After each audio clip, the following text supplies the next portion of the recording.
आप सभी को 2020 में वट सावित्री की खूब सारी ढेर सारी शुभकामनाएं। नमस्कार दोस्तों, बिहारी खाना चैनल में आपका एक बार फिर से स्वागत है। और आज मैं व्रत की एक स्पेशल थाली लेके आई हूँ।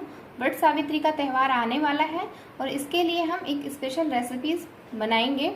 तो जिनका वट सावित्री का व्रत पहली बार होता है वो लोग तो खीर ही खाते हैं, सिर्फ चावल का खीर बनता है। और जिनका दूसरा या तीसरा रहता है तो वो अनून यानी बिना नमक का खाना बनाते हैं अपने घरों में। ये बिहार के घरों में अक्सर बनाया जाता है इस तरह का भोजन।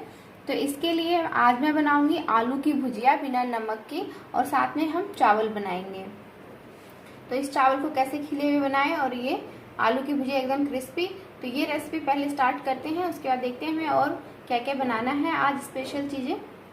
तो सबसे पहले मैंने आलू को छील करके एक पानी के बर्तन में डाल करके रख लिया है। इस तरह से आलू को छील करके रखने से ये आपके इसके स्टार्च जो होते हैं वो निकल जाएंगे और इससे आपका क्रिस्पी भुजिया बन करके तैयार होगा। और साथ ही चावलों को 3 से 4 पानी से धो ले। 1.5 गिलास मैंने यहाँ पे चावल लिया है और जिस गिलास से जिससे भी आप मेजरमेंट करें उसी से ही पानी ऐड करूँगी। यहाँ पे 1.5 गिलास चावलों में मैं 2 गिलास पानी ऐड कर रही हूँ। और पानी ऐड करने के बाद 3 से 4 मिनट के लिए इसे हम ढक करके रख देंगे। इससे हमारे चावल खिले हुए बनेंगे। और मैं आपको दूसरा टिप भी बताऊंगी जिससे कि हमारे चावल एकदम खिले खिले बनेंगे। तो इस तरह से चावलों में पानी डाल करके 3 से 4 मिनट के लिए ढक कर रख लें।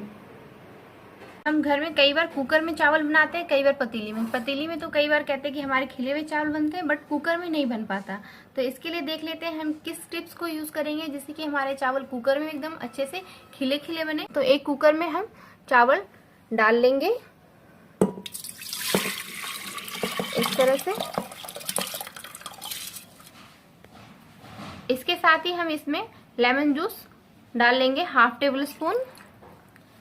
और इसके साथ हम ऑयल ऐड करेंगे। ऑयल और लेमन डालने से हमारे चावल खिले खिले बनते हैं। तो 1 टेबल इस तरह से ऑयल ऐड कर लें और इसे मिक्स कर दें। और इसे 1 से 2 सीटी आने तक, चावलों पे डिपेंड करता है कि आप रेगुलर चावल कौन सा यूज़ करें, उसके अकॉर्डिंग इस पर हम सीटी लगा लेंगे। तो मैं इसमें 1 सीटी आने तक इसे पका लूँगी। तो देखिए कुकर में एकदम खिले खिले चावल बन करके तैयार है। ये देखिए एक एक दाना देख सकते हैं कितने लंबे लंबे बन करके इस टिप्स से चावल हमारे तैयार हुए हैं। तो आप ये टिप्स अपना करके एकदम फरहर यानी खिले खिले चावल बना करके तैयार कर सकते हैं। ये देखिए एक एक दाने इस तरह से अलग हैं और एकदम खिले खिले हैं। तो सबसे पहले हम आलू को कट कर लेंगे भुजिया बनाने के लिए इस तरह से।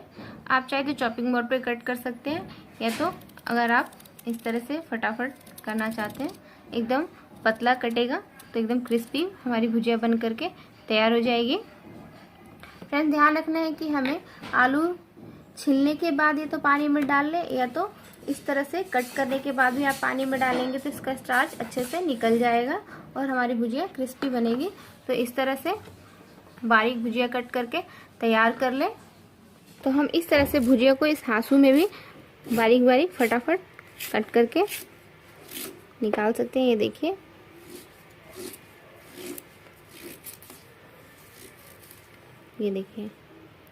इस तरह से कट कर लें। क्रिस्पी भुजिया बनाने वक्त कढ़ाई को अच्छे से हीट होने दें, एकदम अच्छा गर्म होना चाहिए। उसके बाद ऑयल में एकदम से धुआं आना चाहिए और उसके बाद चारों तरफ से इस तरह से तेल को फैला लें कढ़ाई में। इससे हमारी भुजिया एकदम क्रिस्पी और क्रंची बनेगी।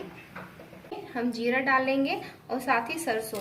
आप दोनों में से कोई एक भी डाल सकते हैं और दोनों भी डाल सकते हैं, इससे हमारी भुजिया अच्छा बनता है। और साथ ही हम इसमें 2 से 3 सूखी साबुत लाल मिर्च ऐड कर लेंगे। जीरे का कलर चेंज होने के साथ ही हम इसमें आलू डाल लेंगे और इसे मिला करके ढक करके 2 मिनट के लिए पकाएंगे।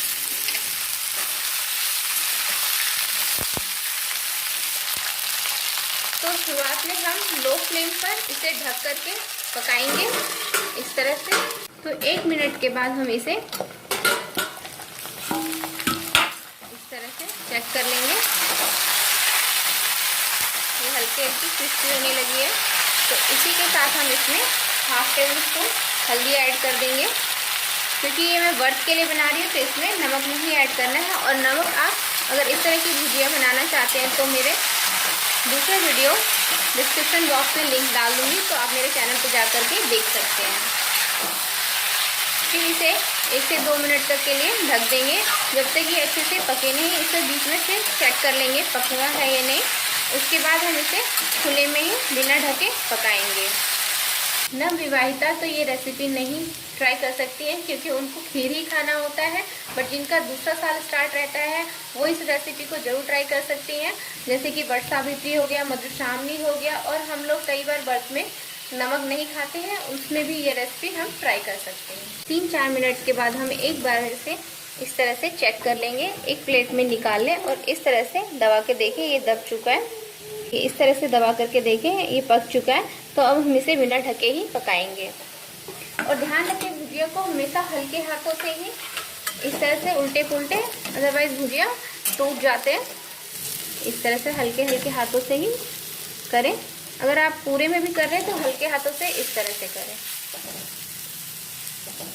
तो देखिए हमारी एकदम क्रिस्पी सी भुजिया बन करके तैयार है।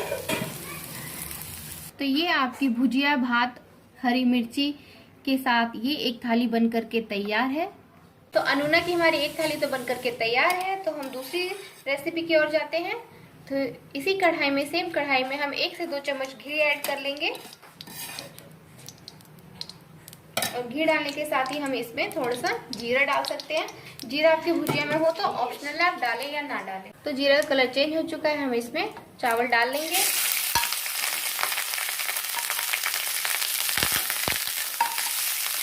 और इसे 2 से 3 मिनट के लिए एकदम भून करके तैयार कर लेंगे, फरहल टाइप का।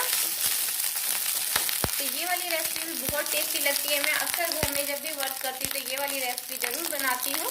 कई बार घर में बिना नमक के आलू के चिप्स बना करके तैयार कर लेते हैं, तो उसे भी तल करके इसमें ऐड करते हैं तो बहुत टेस्टी लगता है। तो ये देखिए इस तरह से अच्छे से भुनेंगे। तो ये देखिए चावल भुन चुका है। तो इसमें हम अब ऐड कर लेंगे भुजिया।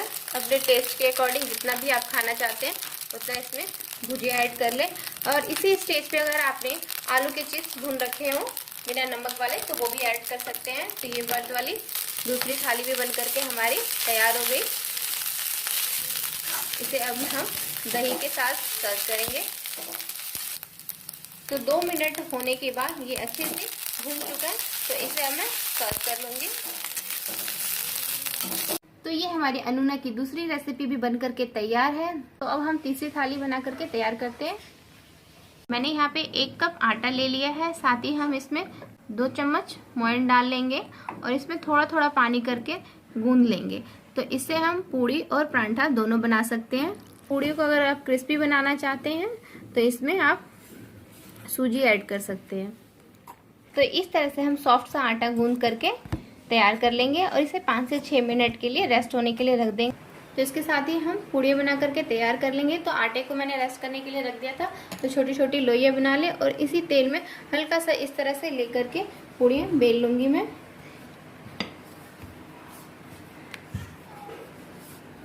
तो पूड़ियों को हमेशा थोड़ी सी मोटी ही बेलें इस तरह से।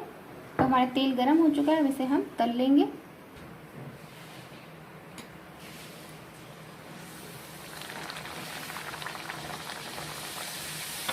हल्के हाथों से प्रेस कर लें।